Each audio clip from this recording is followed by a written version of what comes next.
नमस्कार दोस्तों, आज हम बात करने वाले हैं उस चमकदार धातु की जिसे देखकर हर किसी की आंखें चमक उठती है, सोना। लेकिन अब ये सोना सिर्फ जेवरात या निवेश का साधन नहीं रहा, बल्कि ये वैश्विक अर्थव्यवस्था का सबसे बड़ा खेल बन चुका है।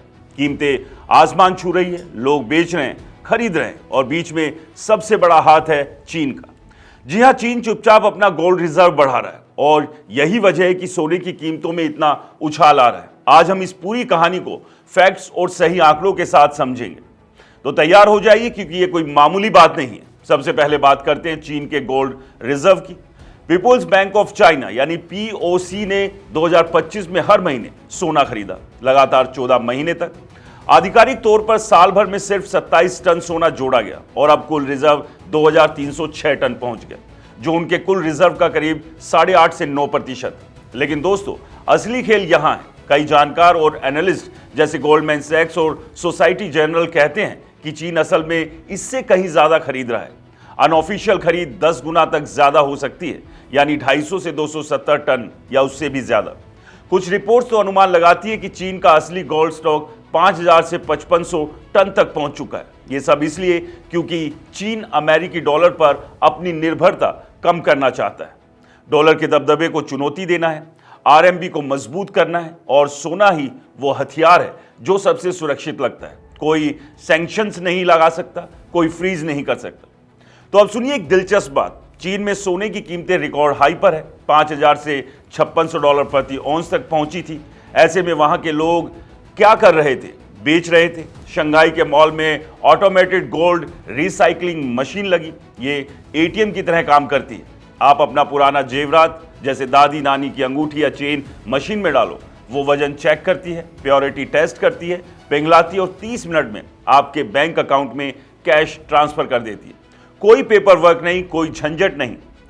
नाइकोड ग्रुप जैसी कंपनियों ने ये मशीनें लगाई और लोग परिवारों की पुरानी विरासत को कैश में बदल रहे हैं, क्योंकि कीमतें इतनी ऊंची थी कि मुनाफा कमाना आसान हो गया।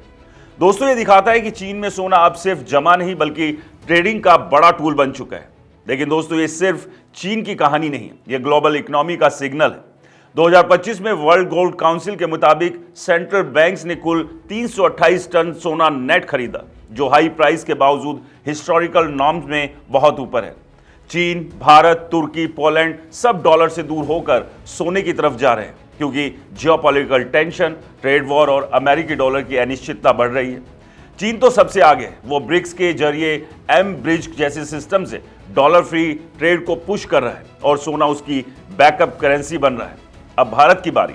हमारा सोना भी महंगा हो गया है, आम आदमी की पहुंच से दूर है। लेकिन याद रखिए, 2008 की ग्लोबल मंदी में सोने ने कमाल दिखाया था। जब शेयर मार्केट क्रैश हुआ, बैंक डूबे, तो सोना चमका।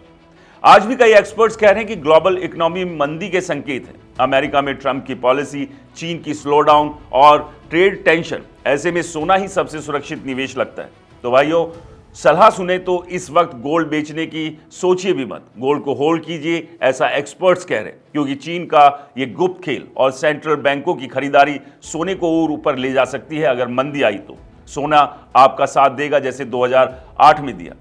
लेकिन सबसे बड़ी बात यह कि अभी हाल के कुछ दिनों में सोने में गिरावट आई, लेकिन इस सब के बावजूद भी एक्सपर्ट्स मान रहे हैं आने वाले समय में सोना सबसे सेफ हेवन है और चीन इसे सबसे अच्छे से समझ रहे हैं। अंत में बस इतना ही कहेंगे, दुनिया बदल रही है और सोना उस बदलाव का सेंटर पॉइंट बन चुका है। चीन आगे है, लेकिन हम भी पीछे नहीं। जागरूक रहो, समझदारी से निवेश करो। और हाँ दोस्तों, ये वीडियो सिर्फ जानकारी के लिए है, निवेश की सलाह बिल्कुल नहीं है। इसलिए जहां भी निवेश करें, सोच समझ के करें, मार्केट को अच्छे से परखें, किसी फाइनेंशियल एडवाइजर से सलाह लें, उसी के बाद अपनी मेहनत की कमाई को कहीं निवेश करें।